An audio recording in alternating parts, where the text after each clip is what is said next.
So இது எல்லாமே வந்து தூக்கத்தோட ஒரு முக்கியமான ஒரு விஷயங்கள் தெரிஞ்சுக்கணும். நீங்க அவசியம் தெரிஞ்சுக்கணும். ஜென்ரலா நான் ஒண்ணு சொல்றேன்னு கேட்டுக்கங்க. அதாவது நியூ பார்ன் அப்படின்னு சொல்லக்கூடிய குழந்தை பொறந்த உடனே, அந்த பொறந்த குழந்தை வந்து 14லருந்து 17 மணி நேரம் தூங்கலாம்.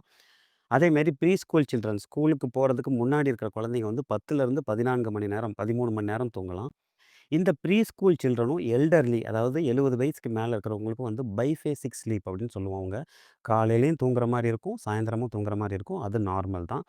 ஒரு நார்மல் அடல்ட் அதாவது நம்ம எல்லாருமே வந்து எவ்வளோ நேரம் தூங்கலாம்னா, 7லிருந்து 9 மணி நேரம் கண்டிப்பா நம்ம தூங்கணும். அது 7 மணி நேரம் இருந்தாலும் ஓகே தான். 9 மணி நேரம் இருந்தாலும் ஓகே தான்.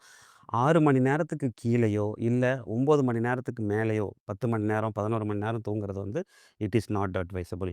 ஸோ கண்டிப்பா ஒரு அடல்ட் அதாவது ஒரு ஹியூமன் அடல்ட் ஒரு மனிதன் வந்து 7லிருந்து 9 மணி நேரம் தூங்குறது வந்து ஒரு நார்மலான விஷயம். அதனால உங்க தூக்கம் கரெக்ட்டா இருக்கா? அப்படிங்கிறத நீங்க கண்டிப்பா சரி பார்த்துக்குங்க. அதே மாரி எந்த ஒரு கட்டத்திலயும் நீங்க தூக்கத்த மட்டும் குறைச்சிறாதீங்க. கண்டிப்பா நீங்க வந்து 6 மணி நேரத்திலிருந்து 9 மணி நேரம் தூங்குனா தான், உங்களோட உடம்புல இருக்கிற உறுப்புகள் எல்லாமே நார்மலா வேலை செய்யும். அடுத்த நாள் வந்து நீங்க வேலை செய்யறதுக்கும் உங்களுக்கு வந்து ஒரு ஃப்ரெஷ்ஷா இருக்கும்.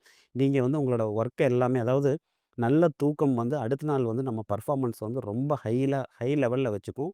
அதனால தூக்கம் வந்து ஒரு மனிதனுக்கு ரொம்ப ரொம்ப அவசியம். அதனால இன்னும் தூக்கத்த பத்தி நம்ம இன்னும் வியாதிகள பத்தி பேசவே ஆரம்பிக்கல. இனி வரும் வாரங்கள்ல தூக்கத்த பத்தின வியாதிகள பத்தி நம்ம பேசுவோம். தொடர்ந்து இணைந்திருங்கள். நன்றி, வணக்கம்.